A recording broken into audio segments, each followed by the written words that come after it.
Chapter 2. The Initiation. Then they enter the temple. A white snake is staring at them, and the kite is flying away. They are shivering. They know that this snake will bite them first before they can walk to the next tunnel. It all happens quick and in silence. The bite is like a green moisty spot in their neck. Green blood is flowing from it, but it heals fast. And a green scar is appearing, in the form of a snake. The air smells like fire and blood, and other strange smells. It tingles in their stomachs, and they are still shivering. Finally they come into a cave with a lot of candles, and a woman in a white dress is looking at them. She sits on a sort of throne, and insect-like creatures are standing beside her. They are like aliens, with big black pupil eyes and black-green bodies. They are thin and not as tall as the lady. They speak in an unknown language, but the lady speaks in a language they understand. She expected them already, and she starts to tell about the land behind the mountain. To come there, they need to make the long and dangerous journey through the temple. One bloodhound starts to scream while hearing the story about the journey and what will happen, and starts to run away. But a fire is destroying him. He will come into another incarnation now. The woman says. The remainder 8 are shivering. Then the woman and the insect-like creatures disappear in a flash. The bloodhounds know what will happen now. From all sides tall snakes are coming out of the walls, and an enormous fight starts. They are getting bitten very horribly now, and some snakes really try to strangle some of them. But they bite back, and after a long wrestling they become free. They killed more than 100 snakes. Some feel really sick from the bites, and they decide to first let it heal a bit. 6 of them will go to sleep and 2 will wake over them. And then when the others have slept, the 2 will go to sleep. Some of them are still really sick and will sleep further for a while. Again there are 2 of them waking. Then suddenly they hear loud and piercing screams. And again tall snakes are coming out of the walls, but this time they also come out of the floors and the ceilings. The snakes are red and their skin is very hot. Some even spit a bit fire. The bloodhounds really fight for their lives, using their daggers like they never did before. They have to do it quick, for there were already some fires here and there. Suddenly a wall opens itself and a big gate appears, through which the bloodhounds can escape to continue their journey. It's very dark in here and moisty, and there are some small rats in this new tunnel which start to bite a bit. But they aren't allowed to attack small animals, neither defend themselves, for it was spoken to them that these small ones are tattooing their bodies with necessary symbols which will be their protections in the coming fights and journeys. A long passage they followed, with only small animals. Would they see them as their friends or their enemies? The bloodhounds, avoiding the luring shadows of assassins, avoiding the luring shining armors, avoiding atmospheres too thick. They heading for the land behind the temple, the land behind the mountain. Feeling every wound is a mark of magic. It was like their bodies were covered by old books, alphabets of pain. Shadows of business tried to lure them to return to the path behind them, to start a business there for coming passengers. But they were avoiding these signals. They weren't businessmen. They were discoverers. Their eyes were wild. Suddenly they came into an enormous cave sea. They knew they had to swim to the island in the middle of the sea.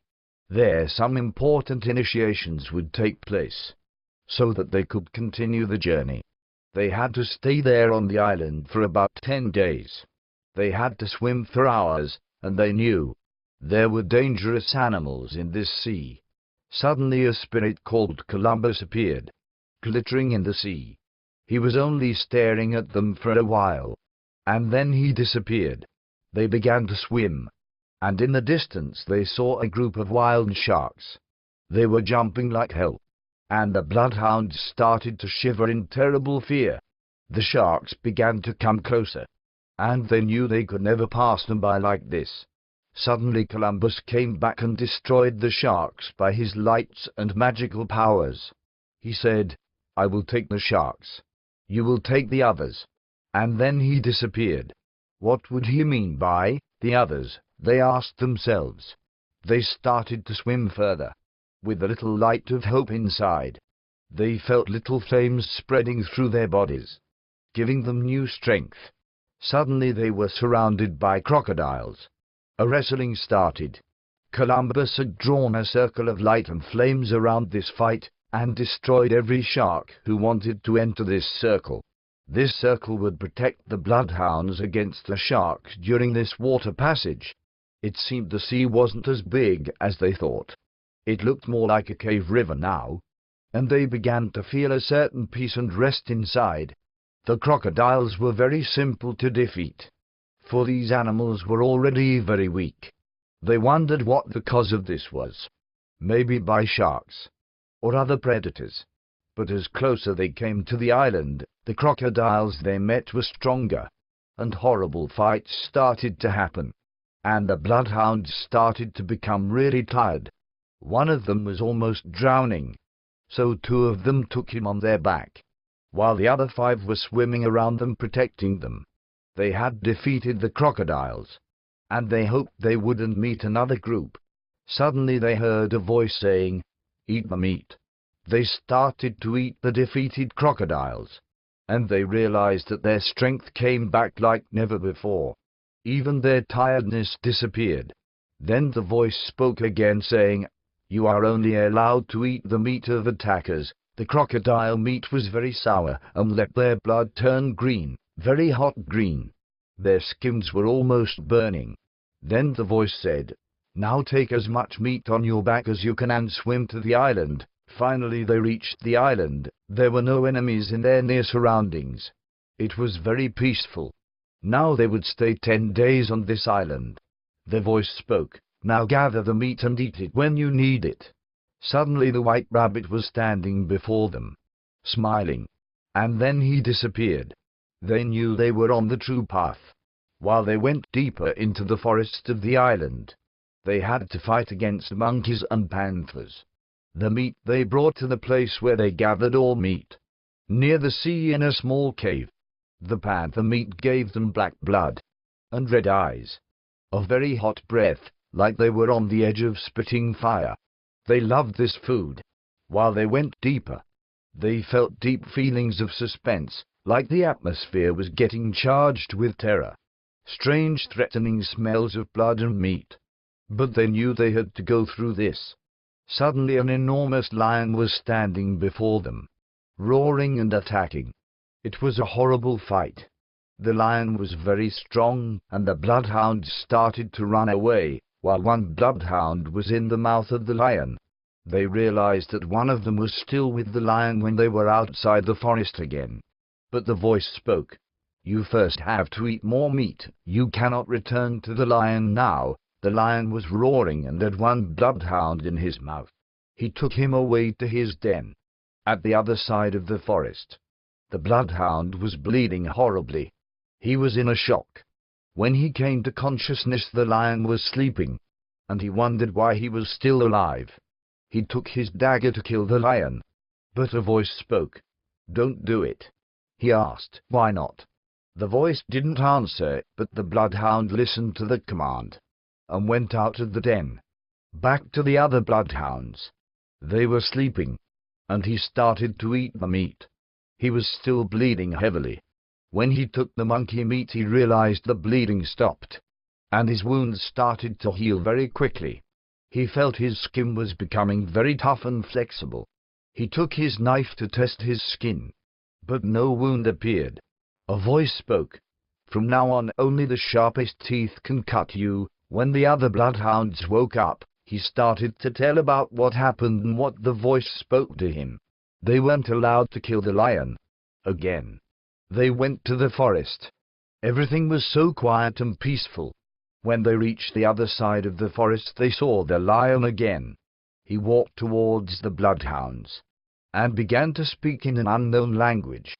The bloodhounds realized that the lion wasn't about to kill them, like he didn't kill the bloodhound in his den. The voice spoke, "Not all attackers have the same intentions. Not all attackers are the same. This lion lost his child long ago by terrorizing bloodhounds who killed it. He attacked you because he thought you were the ones killing his child. But later he found out you weren't the murderers. The bloodhounds wondered how they would know the difference. Their voice spoke again. From now on, look in the eyes of your attackers, and when you see a red bloodhound in their eyes, don't kill them, for they won't kill you. Just show them the lion scar on your hands and they will let you go. Suddenly the lion scar was appearing on their hands. It was the mark of that what happened between them and the lion. They were standing before the sea of the other side of the island. But they had to wait until the 10 days were over. Then they would be in the position to defeat sharks.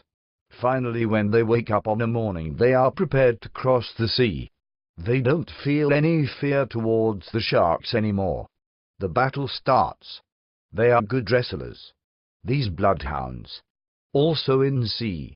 It gets fast like a train, and before they realize it, they are on the other side of this sea.